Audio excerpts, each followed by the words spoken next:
Okay, so here the sleeves are all finished. Oh, a few things I wanted to tell you before we go on here.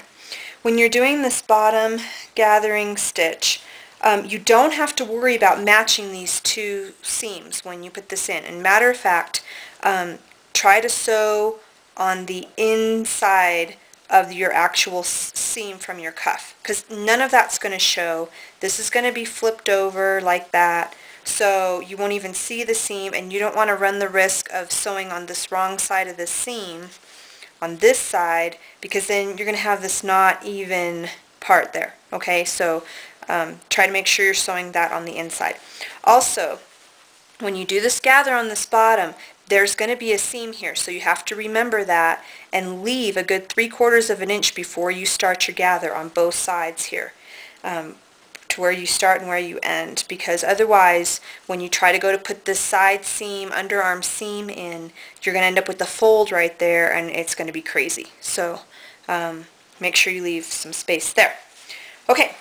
Now, this is the finished sleeve, and it is, oh, I love this. This is so cool. This is totally ready to go into the bodice, and you see I've got this chunky part there, which I love because it's really going to stand out nice.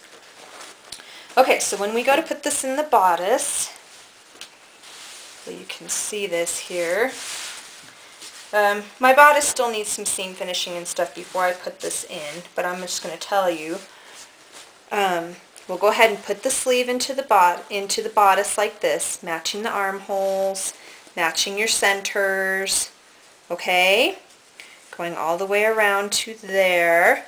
So now you can see the underarm seam there, okay? So you're going to put the sleeve in first. Now, normally I would just serge that off and let it be like that.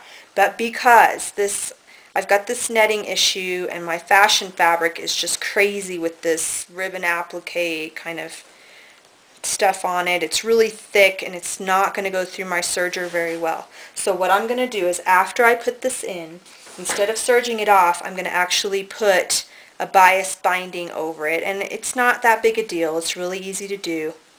I'll just wrap it and sew it on the inside of the seam. It doesn't have to match on the seam line at all, because it won't be seen at all. But I'll just sew it like that and catch both sides of it. I'm just showing you in white. I'm going to do it in black, but I'll show you in white just so you can understand what I'm talking about. Okay, and then that'll wrap up all of that kind of craziness that I've got going on with so many layers and the ribbon and all that. So that's what I'm going to do on this particular piece. Okay, so after all that's done, and this is put in, then what you're going to do is you're going to actually do your side seam. And I hope you understand this here. But what's going to happen, see if I can get this turned around right. Okay, here, I fixed it so you could see it now. So your arm is set in, your sleeve is set in. So now what you're going to do is go ahead and finish up the side seam and the underarm seam.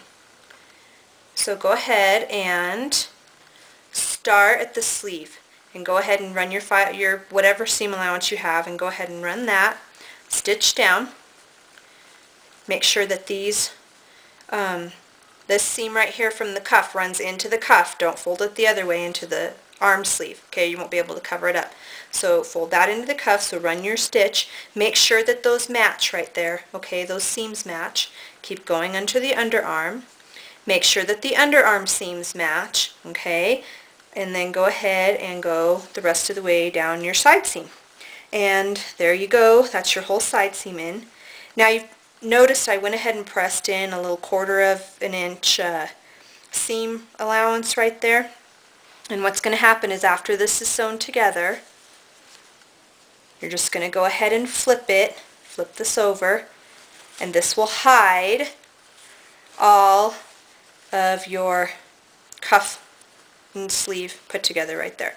Now I'm going to grade these down so that they're not so thick and bumpy, and then you just take a needle and a thread and just go ahead and run a little back and forth running stitch so you catch the little fold, okay, and then catch a little bit of fabric here, probably 1/4 inch, 3/8 of an inch apart. It doesn't have to be teeny tiny by any means. It's not going to get a lot of stress right there. Okay, and then you just sew that around, and there you go. So there's your puff sleeve. Really easy, way cute, and it will continue to stay puffed, and it's not going to fall all apart on you. Okay? So I hope you enjoyed my video. If you have any questions, just leave me a question in the comments, and I'll try to answer it for you. So thanks a lot, and I'll see you next time.